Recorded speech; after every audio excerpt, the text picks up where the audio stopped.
Okay, so how many people are from the East Coast? And how many people are from the West Coast? Is anybody from the middle? Yeah! Okay, so thank you. I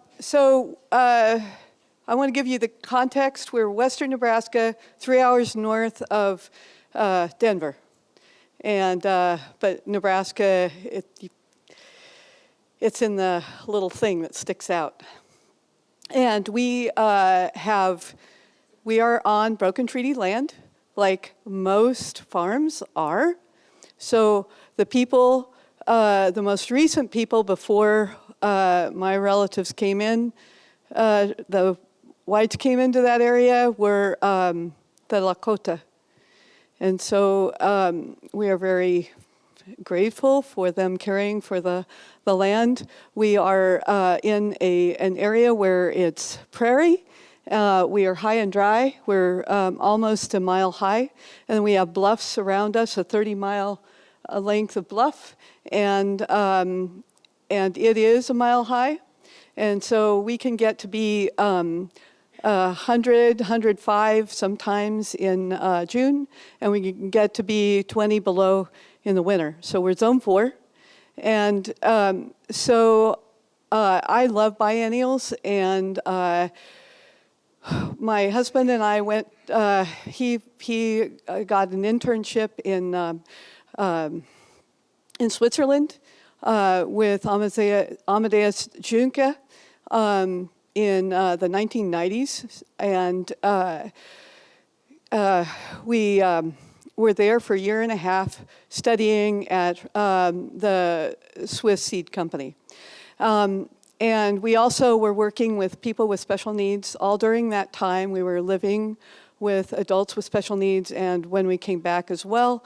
And then we ended up in Kopek with bringing our sole proprietorship there that was Turtle Tree, and we stayed there and ran it as a sheltered workshop for 12 years, and then we had to do something with our family farm. So I'm 4th generation from western Nebraska.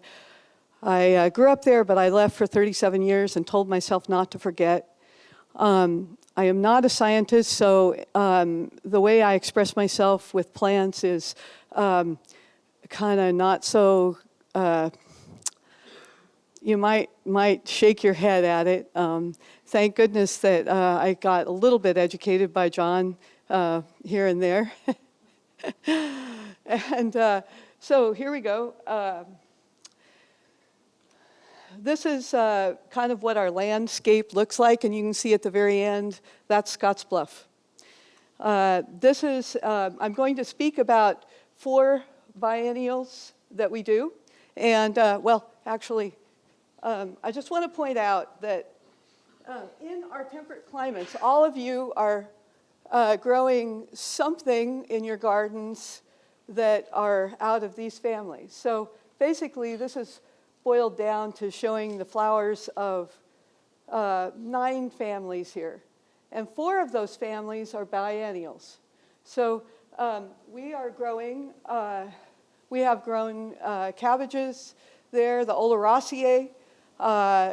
We've grown 5 varieties successfully. We've been there since 2010.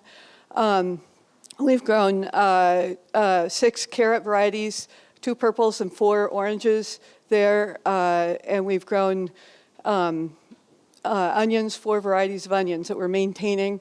And we also are striving to grow beets, but because it's hot there, it's hard on the embryo sometimes. So here we are selecting Chioggia, and just to show you in a beet selection, you can cut into a wedge in, and still, as long as it's healed over, you can still plant that. Here's the beet going to seed, and of course, when you are growing biennials, it's extremely important to tie them up, because you don't want to be cleaning out soil out of your seed. And you can see that we have 2 ties on our seed crop there. Here, Emily and Nathan are harvesting, and they have an electric saw that they're harvesting with, and then laying out the seed to dry. And then here's our old Alice Chalmers updated combine that's acting like a stationary combine. But we do quite a lot of seed underfoot too. This is a way that we have of cleaning the beets. This is a stretched out piece of cotton that's on a frame, and Joe is letting the beets, in his one hand he's pouring the beet seed down the cloth. It's slanted, and with the other hand he's taking out the seed that has the sticks on it, and very rustic, but it works. Okay, now umbels. We grow carrots, but we also grow celeriac and parsnips to seed too. But I'm going to talk about just emphasizing, you've seen this in the other slides with both Petra and Laura, that you don't tear the tops off of biennials, you cut them off so that you don't ruin the little bit of growth that you have on them. So that's a really important thing to remember. Here, Clint Freund is planting out the carrots. We plant them in 2 rows in a bed. Our beds are 4 feet wide. And then later we're setting up the trellis to tie up the carrots that are going to go to seed. Here, Clint is harvesting. We harvest by hand. We harvest the first primaries, and I always think the second primary harvest. So carrots grow, first there's an umbel that comes out, and then there's secondary umbels, and then there's tertiary umbels. We don't really go beyond much the tertiary umbels, but the first umbel harvest is, it's primaries, and but the second harvest of umbels is, I like to think of that as better selection of the seed because it hasn't bolted as soon. Oops. And now we're starting on the cabbage plants, and this is the Oleracea. And yes, you see the boa constrictor. Now that is one way that you can guard against rodents. This is in our ancient tornado cellar that you have to have in western Nebraska because it's just like where Dorothy grew up in Kansas. We have tornadoes. And here you see, this is the donator, which is kind of halfway between. Somebody asked about the spring cabbage. This is not a spring cabbage. Oh, that was you. Spring cabbage. It also has the buds coming off. So this was harvested, and then we left it in the field to develop a little bit longer. And we do cut, like we were, these were cut, but they developed the heads a little later. So they were early planted sauerkraut cabbage. Now here you see the spring cabbage, and this is early bird, and you again we had cut the head, but the little bulbs, the little apical, developed, and we were able to store those in the greenhouse, and then that it's very protected, and then we are planting them out. So you can even do something in the spring and let it, go ahead and just develop as after, this is a 60-day cabbage, and then you still can get it, to grow out. So. Yeah, oh yeah, you need to harvest it. Otherwise it's kind of a mess. So if you cut it, then it forms nice little neat heads on it. So that's worked for us.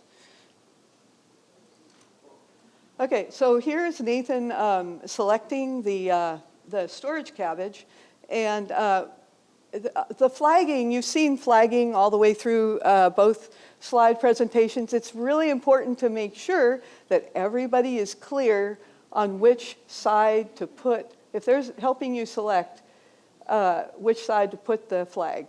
So you have an agreement, ours is north, that's just a little pointer.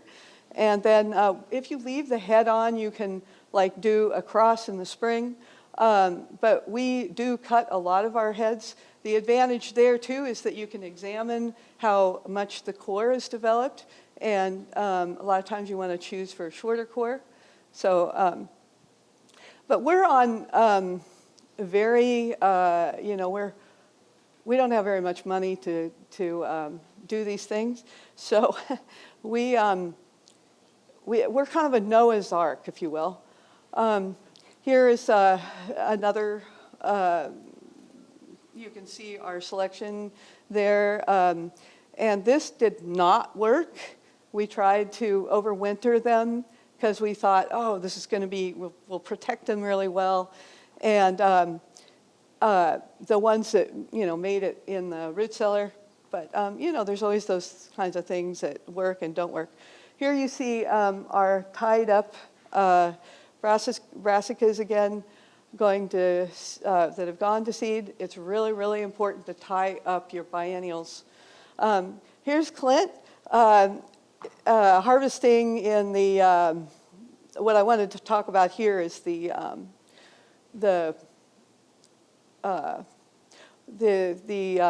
mustard family, or the rapa part of the brassicas, which we treat as a kind of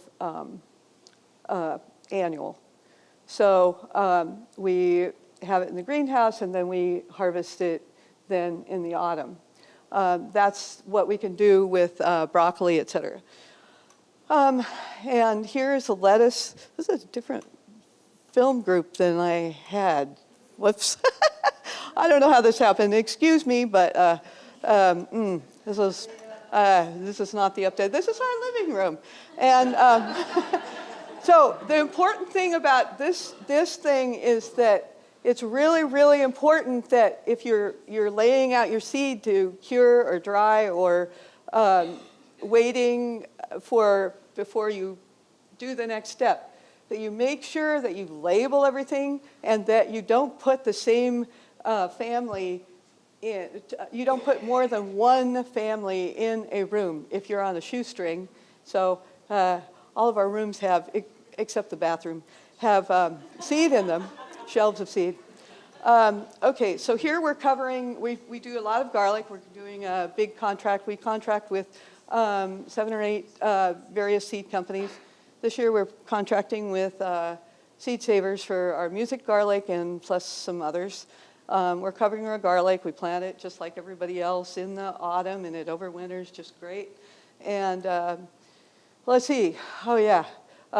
We have hailstorms. We had hail on the full moon in July and then the full moon in August, and it was miserable, and we had our onions protected. 2 minutes? Okay. And this person is helping us with threshing out our onion seed, and we do have a great big set of screens that we work with for cleaning. We also have some other machines that we clean with, and this is, let's see, just a Nathan cleaning seed. Okay, this is our friend, and all these. So basically we have a model that is, we have 3 businesses. We have a grass-fed, grass-finished beef dairy, and we then out of that comes our compost, and our compost is, we have a biodynamic farm. Our compost goes on our year-round vegetable CSA, and we can do that because we select for storage, and then out of that we trial our each year we are selecting our whatever biennial we're doing, and we're also growing various seed contracts. But when we grow our carrots, it is we have a machine that lifts, that loosens the carrots, and then two people go ahead and they're pulling the carrots and selecting, and the ones that are not selected are turned one way, and the ones that are selected for seed are turned another, and those are cut, and the other ones, the tops are torn off. So we're doing that in the field. We only have 4 people that work on the farm. And here's our friend pollinator, and here is Nathan, who should be here, but he is going on a wild living Stone Age